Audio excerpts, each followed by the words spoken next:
皆さんこんにちは。地図旅のお時間です。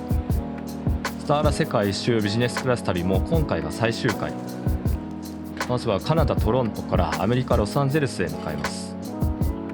利用するのはエアカナダのビジネスクラス。エアカナダも初めての利用ですね。手続きはだいぶ自動化簡略化されてるみたい。チェックイン完了です。今回もラウンジが利用できます。なので次は出国なんですが、アメリカに行く場合はカナダの空港で先に事前審査が行われます。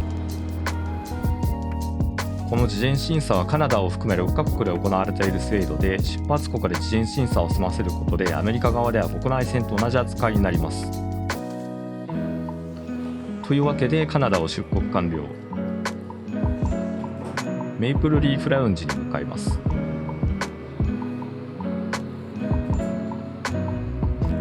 ラウンジは北米っぽい無骨で機能的な感じ。ビジネスクラスだとシグネチャースイートというのもあるそうなんですが、アメリカ向けの国内線扱いフライトは対象外。これは次のお楽しみですね。この後機内食も出ますが、軽くご飯にしましょう。ホットミールはそれなりにちゃんとありますね。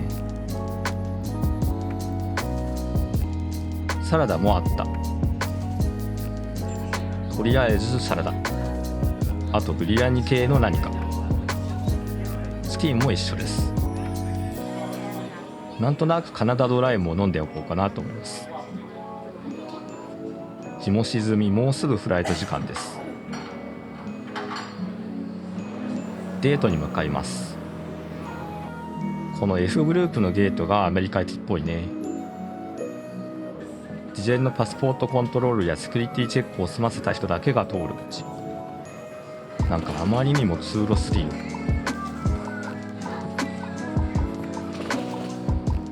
なんとゲートそばにも小さめなメイプルリーフラウンジがありました。エクスプレスって書いてあるね。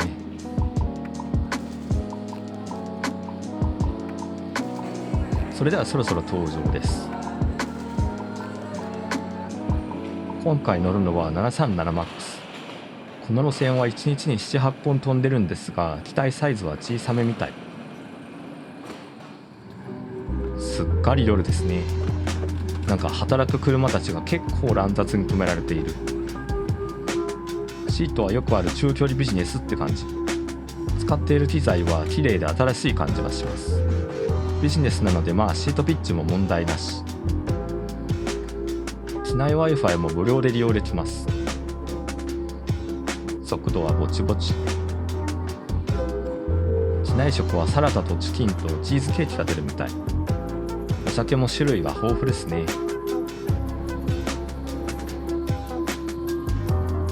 トロントを離陸していきました。いずれナイアガラの滝を見に行きたいから、きっとまた来ることになるね。とっても平らな街トロント。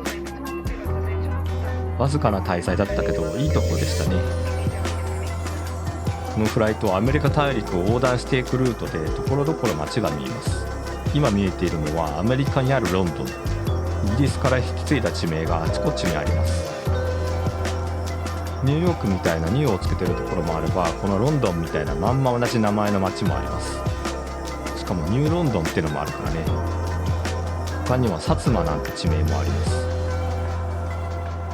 結構揺れてるけどご飯の時間になりました。デザートはカプチーノチーズケーキらしいです。チキンには米とパンが両方ついてきた。この煮込まれたチキンが結構美味しい。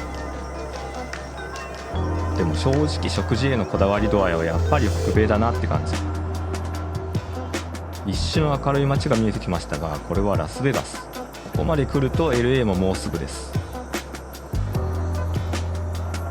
中心のあたりは特にギラギラしてます。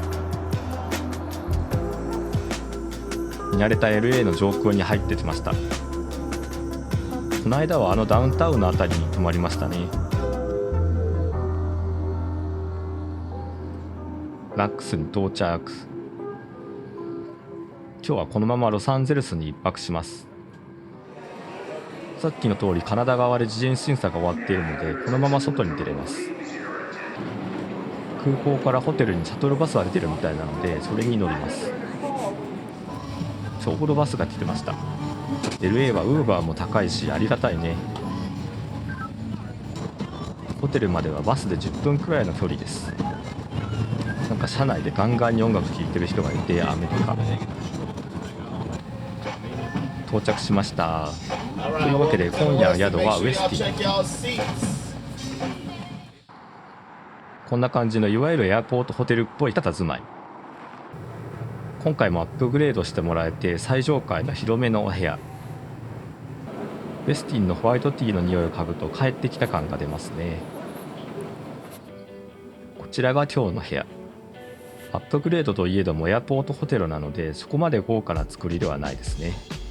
でも1泊するだけなので十分。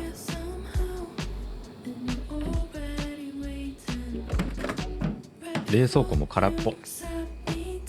ホテルのロビーに売店があるのでそこで買ってねって感じかな。コンビニ的な店は周囲にはありません。水回りやアメニティはシンプルで最小限。シャンプーは当然ホワイトティー。それじゃあちょっと出かけましょう。もうすぐ11時なんだけど行ってみたい場所があったんだよね。 LA の真夜中だけど郊外なので治安を気にする以前に人がいない。わざわざこんなところを徒歩移動する人は少ないよね。見えてきました。デニーズ。本場のデニーズに来てみたかったんだよね。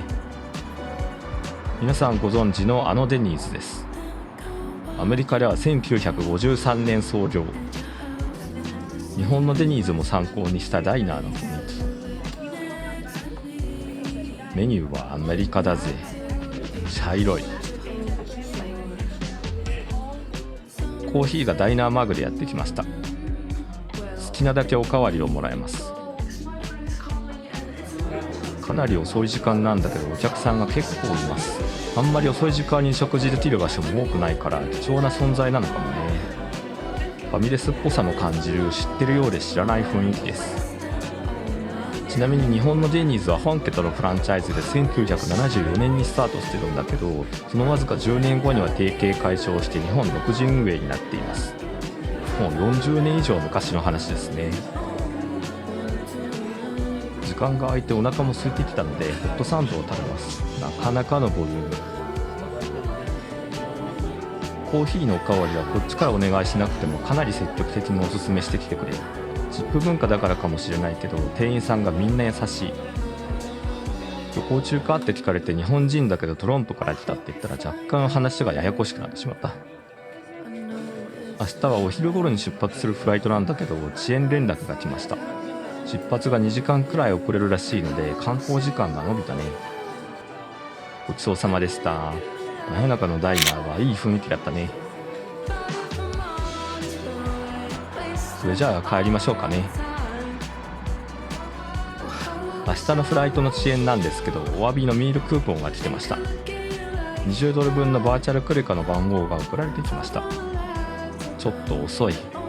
ホテルの部屋からは空港の様子がよく見えます。飛行機を見ながら寝れるなんて最高だね。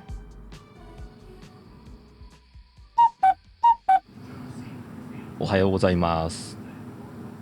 ラックスは朝からもう活発に動いてるみたい。ちょっと眺めてただけでも数機離発着しています。朝日を浴びながら降りてくる飛行機もかっこいいね。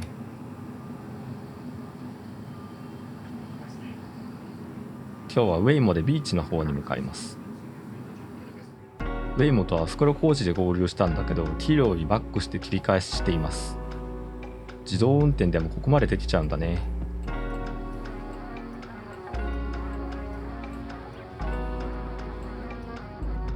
やっぱり何度見ても運転席に人がいないのは不思議な感じ。ラックスにはまだウェイモは乗り入れできないんですけど、今回のホテルみたいに少し離れたところなら乗車可能。おかげで大好きなウェイモにまた乗ることができました。信号を見て停車するなんて当たり前にできてしまう。再発信もスムーズ。ウェイモが帰っていきました。早く日本でもサービス開始してくれないかね。ウェイモでやってきたのはインテリジェンシアコーヒー。とりあえず朝のコーヒーを飲みに来ました。シカゴ発祥のサードウェーブで昔からある老舗ロースター。日本には未進出ですが実力派のお店です。朝ごはんも食べたのでビーチに寄り道。ベニスビーチにやってきました。数ヶ月前に行ったサンタモニカよりだいぶ落ち着いた雰囲気。やっぱ西海岸は天気がいい日が多くて気持ちがいいね。こういうのを見ると海が近くにある暮らしっていいなと思うね。人間には海が必要。時間があればもう少しゆっくりしたかったけど、そろそろ空港に向かいます。遅延連絡はあったけど急に帝国出発に戻るとかあるからね。なので早めに余裕を持って空港に向かっておくことにします。もうすぐウーバーが来るはず。空港までウェイモで行けたらいいんだけどね。でもこの渋滞を見るとさすがに難しいかなって思っちゃう。自動運転だとこの隙間に割り込んでターミナルでお客を降ろすとかできないよね。こういうところに自動運転を持ち込むには逆に人間の運転の車を排除しないとなかなか難しいよね。というわけで空港に到着。チェックインも無事終わりました。ユナイテッドのビジネスクラスで東京に帰ります。サクッと出国。ユナイテッドのポラリスラウンジに向かいましょう。ここから行けそうですね。ユナイテッドのポラリスラウンジに来ました。中はすごく広い。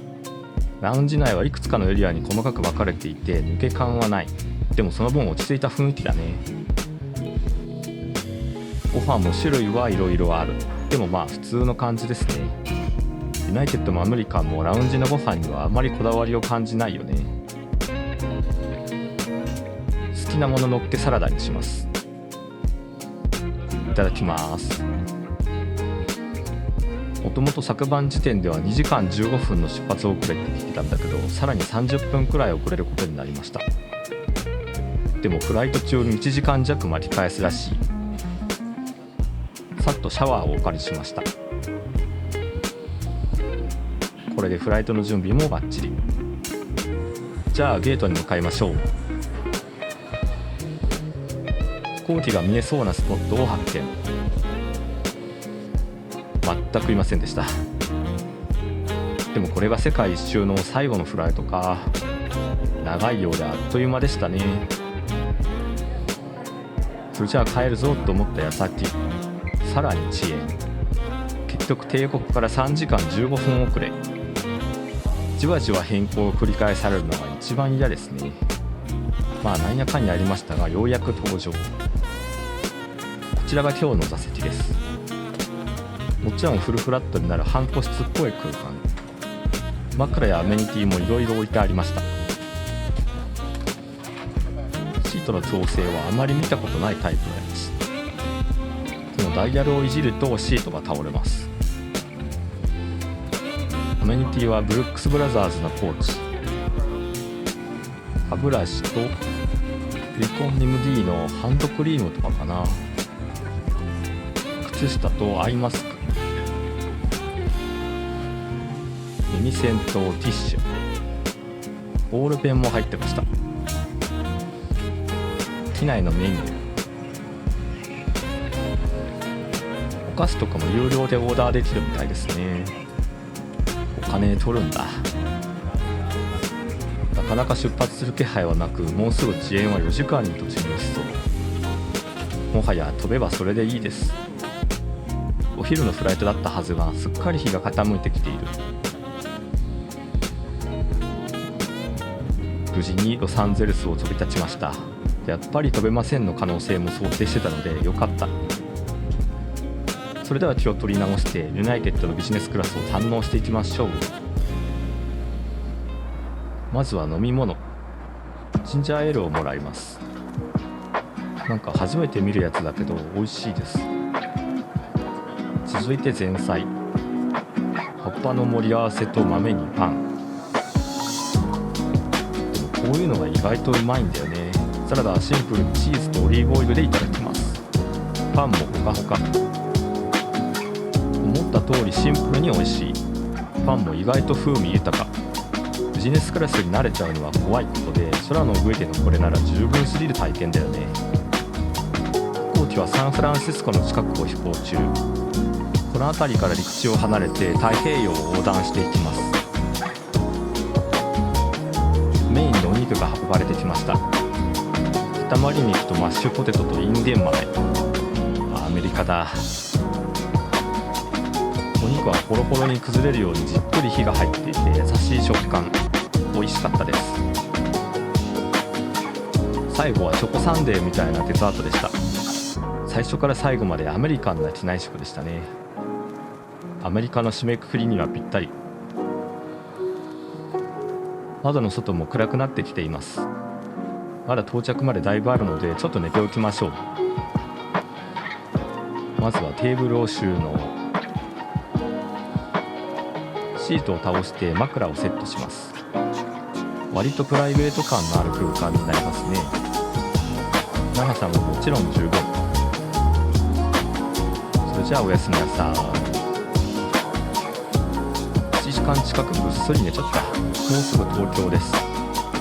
アメリカ時間だと深夜7時だけど東京は夜6時だからどっちにしても夜なんだけど、2回目の機内食は朝食メニュー。寝て起きたらそこが朝。パンケーキはベリー系のソースを添えて、さらに追いベリーとパイナップル。クロワッサンにバターとジャム。最後にギリシャヨーグルト。パンケーキって普段あまり食べないけどたまに食べるといいね。なんか今まさに健康になっていってる気がする。めんどくさがったフルーツとかあまり食べないからね。いい朝食でした。体内時計はもうすぐ深夜2時。眼下に見慣れた風景が見えるようになってきました。もうすぐ世界一周の旅もおしまい。そのうちちゃんと振り返りたいと思うけど、一気に12フライトもビジネスクラスで旅できて楽しかったな。東京に着いてしまう。